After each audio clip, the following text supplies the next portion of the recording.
what are the Democrats' tools besides saying how they feel very strongly? The power of the purse, which, again, it's not a big power since they're in the minority in both chambers.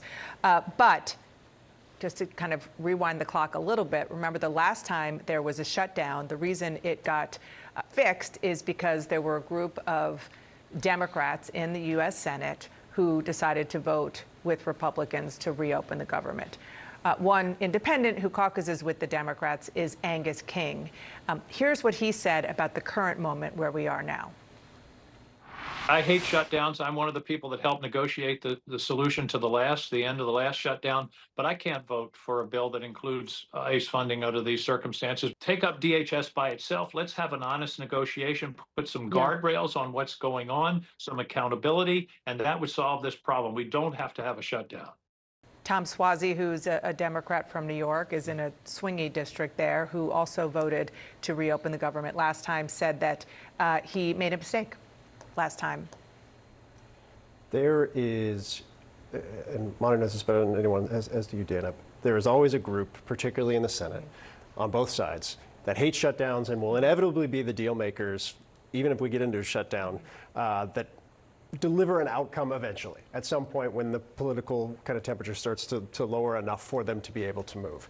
You're not going to see that. Nobody I've talked to over the course of the weekend sees any of those Democrats, at least, or the bulk of them, enough to give John Thune 60 votes in the package that was expected to pass fairly easily this week of 6 appropriations bills, including the DHS bill, to move anytime soon, which means almost certainly there will be a shutdown or a partial government shutdown related to those 6 bills unless Republicans are willing to agree to strip out the DHS bill. And I haven't talked to anybody on the Republican side who sees any possibility of that procedural mechanism occurring, which means I literally during the break asked Manu, I was like, what's the off-ramp here? We have no idea. I mean, the problem is that there's a process problem and a policy problem and a timing problem. They have a Friday deadline here in order for this Friday, and that's just not the DHS funding. It has all these other major agencies, the Defense Department, Labor Department, Health and Human Democratic Services. priorities, major ones. Much of the federal government would be funded by this bill. So this would be a significant crisis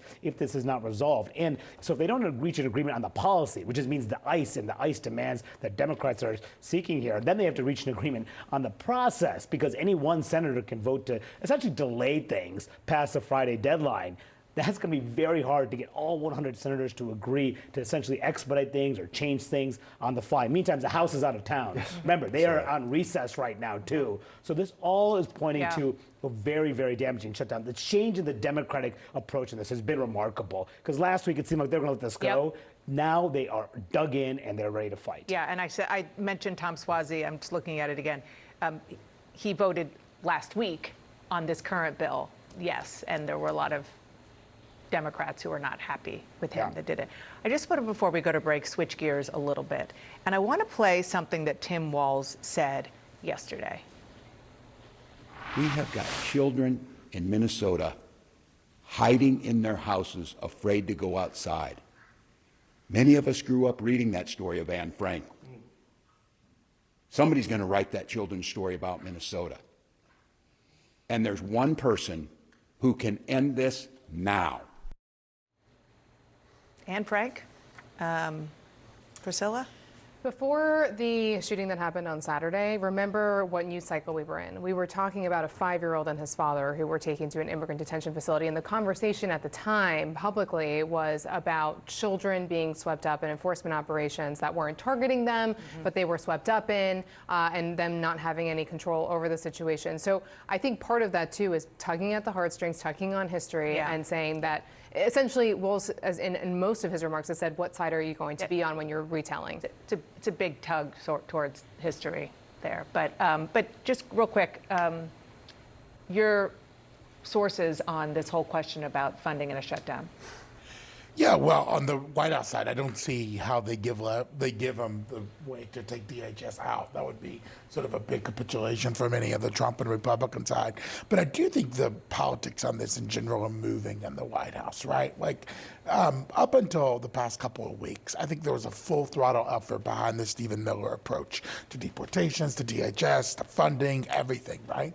And I think as some of this has gone further and further and further, there are people in the White House increasingly queasy, saying it's going to hurt us in the midterms. The polling's not there with us. We don't like what we're seeing in the videos. We don't think we've gone too far now, right? And so what's really playing out inside the White House, I think in the last 48 hours in particular, are lots of conversations about what are we doing here, right? Do we keep doing this just as we've been doing it, or do we scale back some of this, some of these operations, or some of these DHS efforts?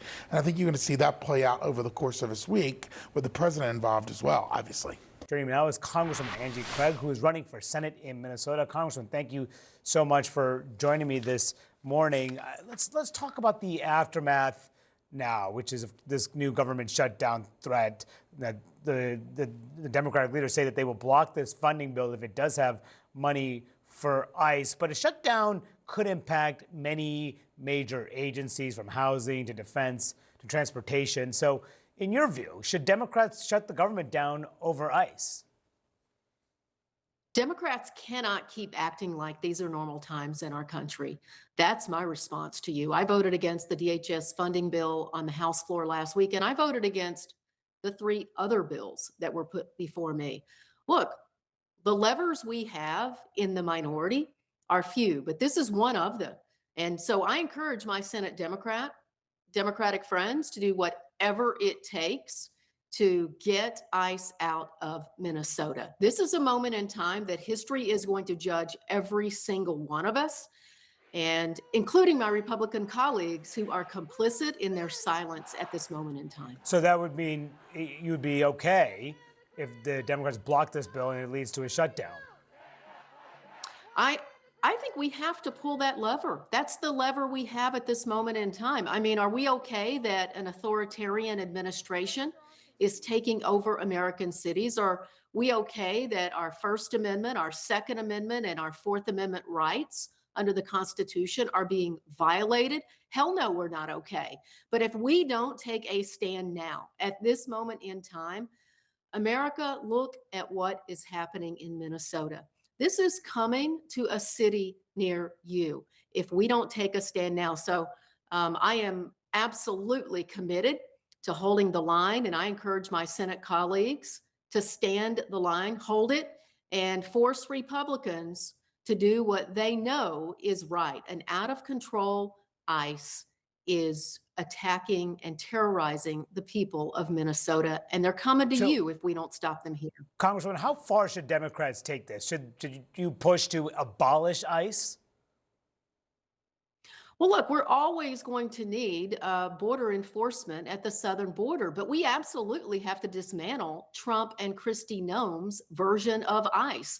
And by the way, they're not actually doing immigration enforcement here. That's not what this is about. Donald Trump said they were coming after the worst of the worst. And instead, what are they doing? They're murdering a Minnesotan, Renee Good. They're murdering another Minnesotan yesterday. Anyone with eyes can see what happened in this video. The first hands-on anyone came from an ICE agent to a woman. Alex Preddy stepped up to help a fellow Minnesotan. We are seeing this all over Minnesota. And let me tell you, as a mother of a 28-year-old young man here in Minnesota who has a permit to carry, my first reaction yesterday, because he and his friends have been out standing with their neighbors, was to call and find him, because my wife and I were not certain that this wasn't our own son yesterday. Folks, if you think this can't happen to you, this young man, under his constitutional rights, was videoing. We have asked people to video, to document the abuses of ICE. My heart goes out, and we've been asked by the family of Alex Preddy to lift him up. He was an ICU nurse who worked on saving the lives of our nation's veterans. And what he did, as far as I'm concerned, was try to help his fellow Minnesotan yesterday.